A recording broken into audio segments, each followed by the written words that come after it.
Hi guys, I know, a video, wow. It's April 11th. For the life of me, I feel like something is important on today, but I don't know what it is. Not sure. So anyways, I'm behind, very behind. I think, let me look here. Let's see. Day 12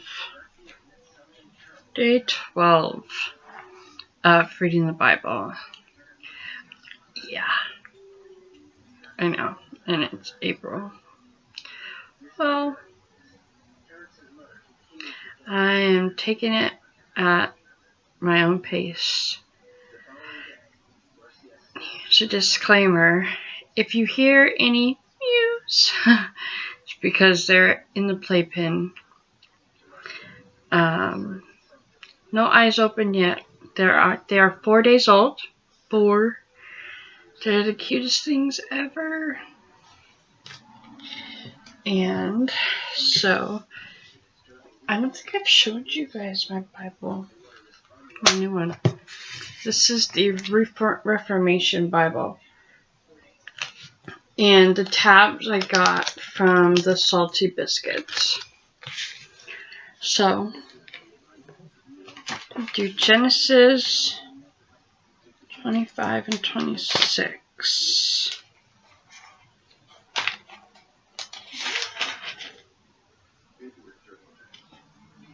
Yeah, I don't.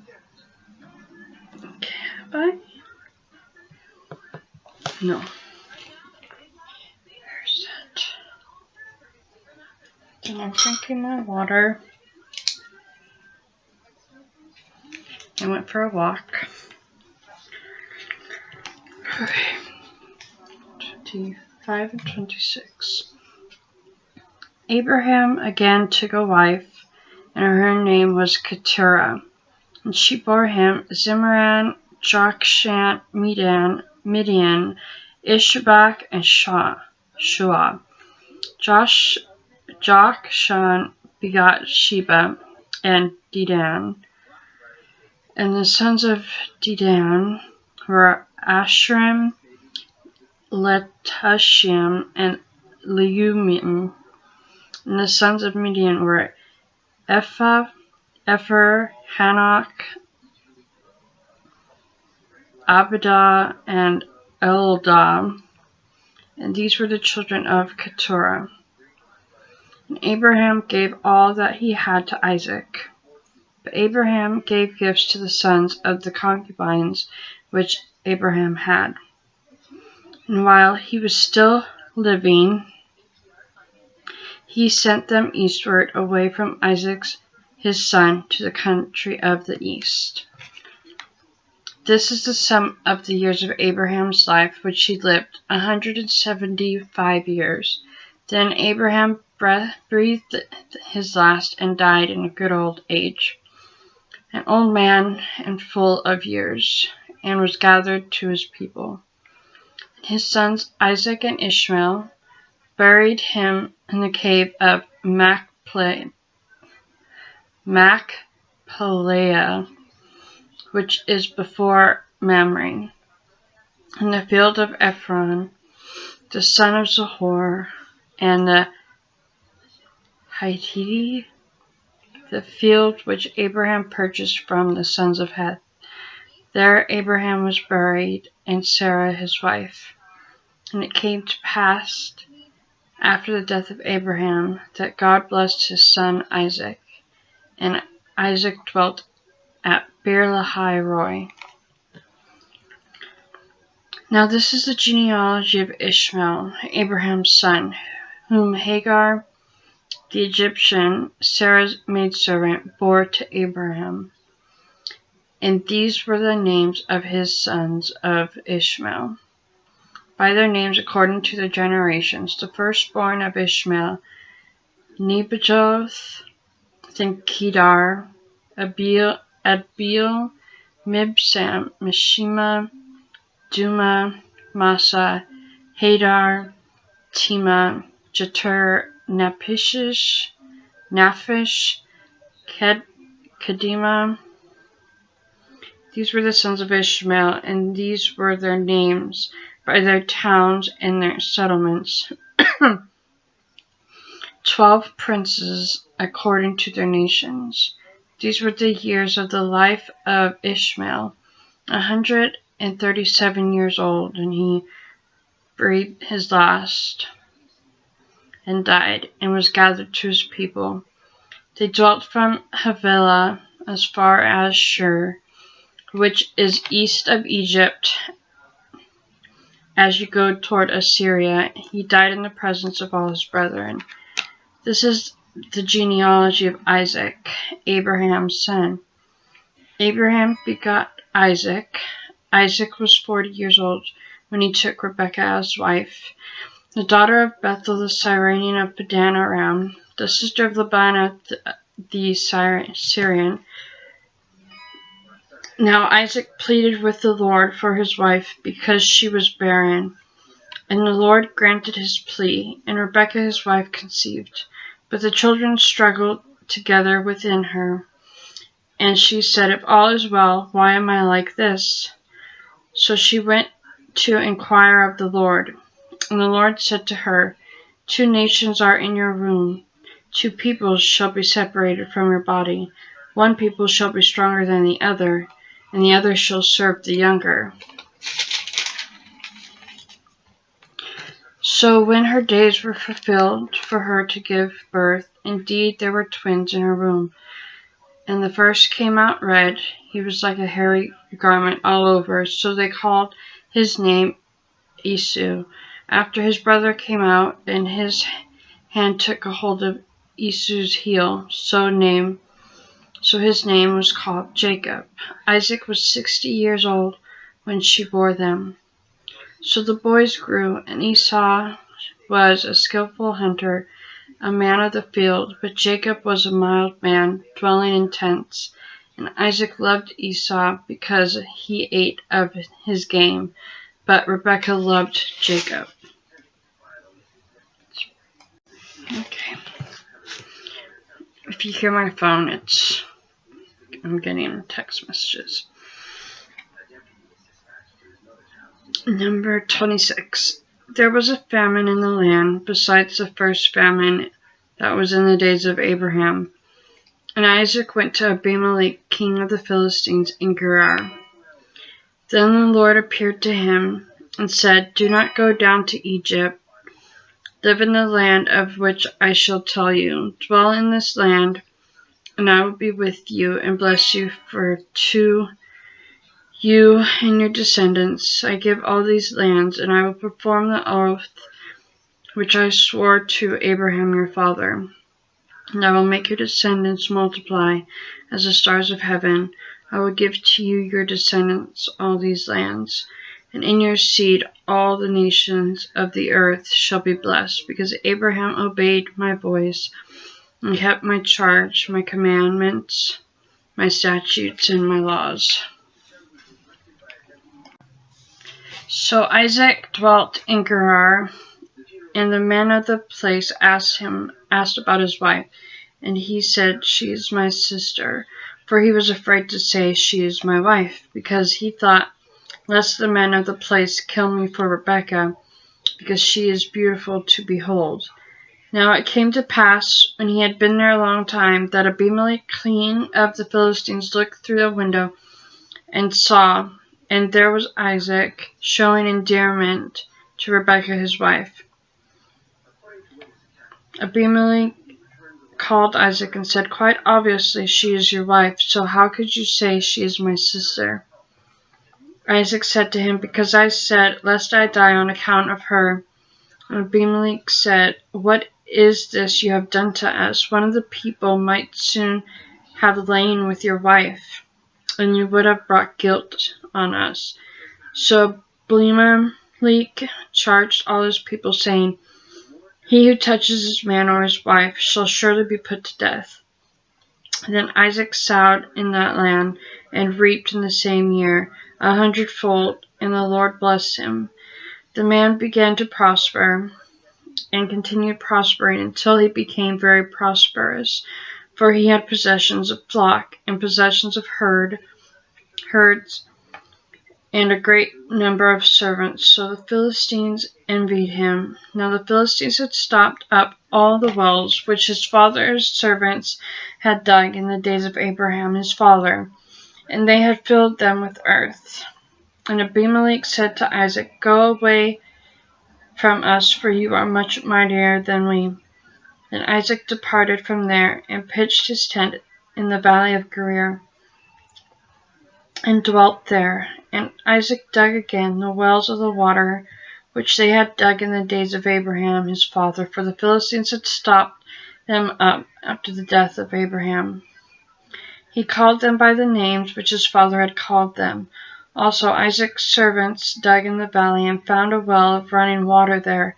But the herdsmen of Gerar quarreled with Isaac's herdsmen, saying, The water is ours. So he called the name of the well Esek, because they quarreled with him. Then they dug another well, and they quarreled over that one also. So he called its name Sitnah. And he moved from there and dug another well, and they did not quarrel over it. So he called its name Rehoboth, because he said, For now the Lord has made room for us, and we shall be fruitful in the land. Then he went up from there to Beersheba, and the Lord appeared to him the same night, and said, I am the God of your father Abraham. Do not fear, for I am with you. I will bless you and multiply your descendants for my servant Abraham's sake. So he built an altar there, and called on the name of the Lord. And he pitched his tent there, and there Isaac's servants dug a well. Then Abimelech came to him from Gerar with Ahuzath, one of his friends, and Piccolo, the commander of his army. And Isaac said to them, Why have you come to me, since you hate me and have sent me away from you? But they said, We have certainly seen that the Lord is with you. So we said, Let there be now an oath between us, between you and us, and let us make a covenant with you, that you will do us no harm, since we have not touched you, and since we have done nothing to you but good, and have sent you away in peace. You are now the blessed of the Lord. So he made them fast, and they ate and drank. Then they arose early in the morning, and swore an oath with one another. And Isaac sent them away, and they departed from him in peace. It came to pass the same day that Isaac's servants came and told him about the well which they had dug, and said to him, We have found water. So he called it Sheba. Therefore the name of the city is Beersheba to this day. When Esau was 40 years old, he took as wives Judith, the daughter of Beri, and the Hittite, and Basemath, the daughter of Elon, the Hittite, and they were a grief of mind to Isaac and Rebekah.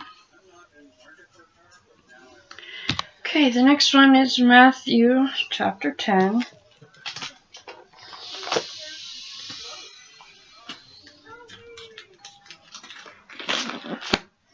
Matthew chapter 10. Oh my goodness.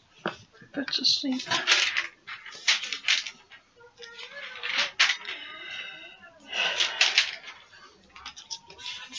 One to 31.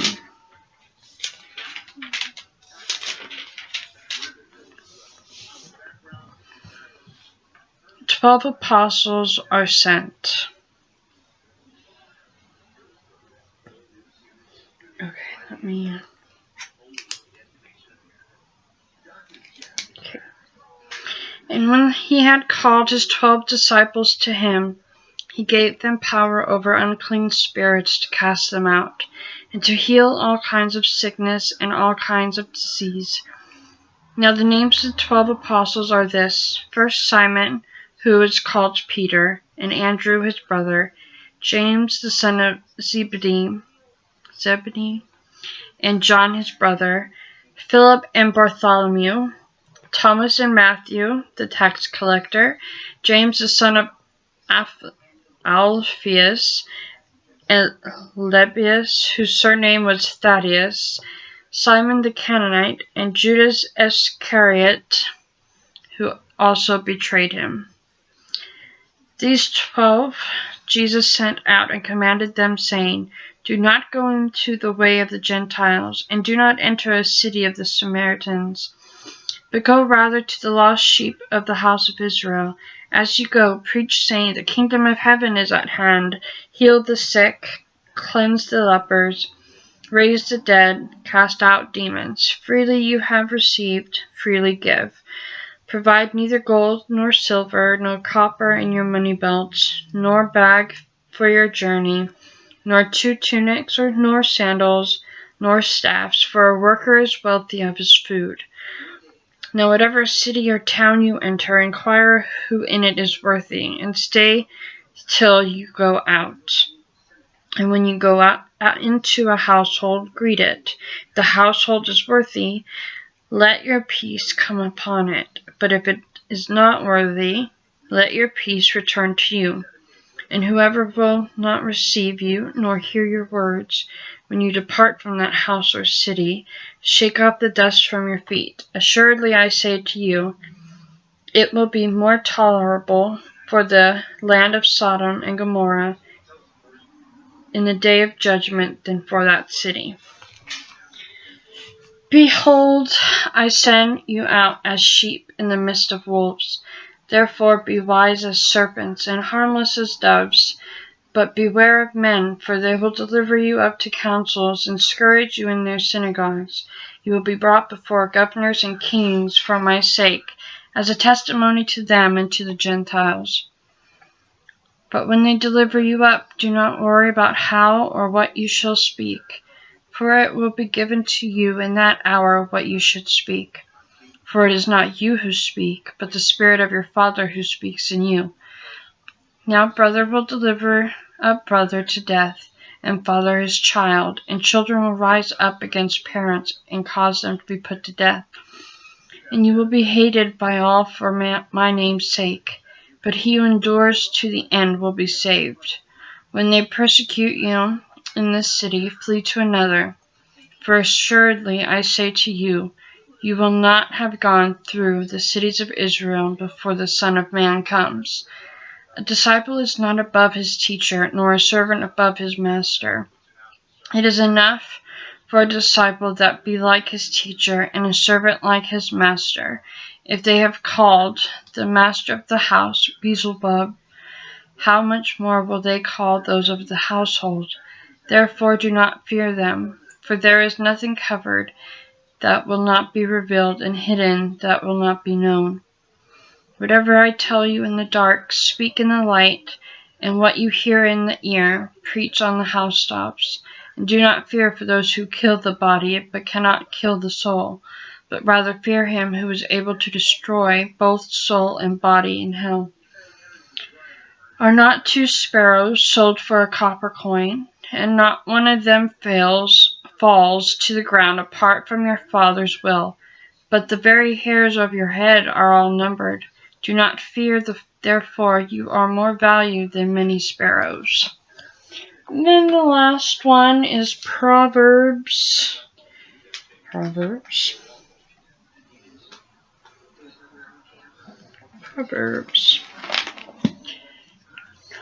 1, 20 through 33. I might put to sleep. The call of wisdom. Wisdom calls aloud outside. She raises her voice in the open squares. She cries out in the chief of concourses. At the opening of the gates in the city, she speaks her words. Oh my goodness. My foot. Okay. How long you simple ones will love simplicity? For scorners delight in their scorning, and fools hate knowledge. Turn at my rebuke. Surely I will pour out my spirit on you. I will make my words known to you, because I have called you, and you refused. I have stretched out my hands, and no one regarded, because you disdained all my counsel, and would have none of my rebuke. I will also laugh at your calamity. I will mock when your terror comes like a storm, and your destruction comes like a whirlwind, when distress and anguish come upon you. Then they will call on me, but I will not answer. They will seek me diligently, but they will not find me, because they hated knowledge, and did not choose the fear of the Lord. They would have none of my counsel, and despise my every rebuke. Therefore they shall eat the fruit of their own way, and be filled to the full with their own fancies. For the turning away of the simple will slay them, and the complacency of fools will destroy them. But whoever listens to me will dwell safely, and will be secure without fear of evil. And that is today's reading. And I'll probably be doing another video later on today about just an update and some other things. But that is all for today, for the Bible reading anyways. And I will see you tomorrow. Bye!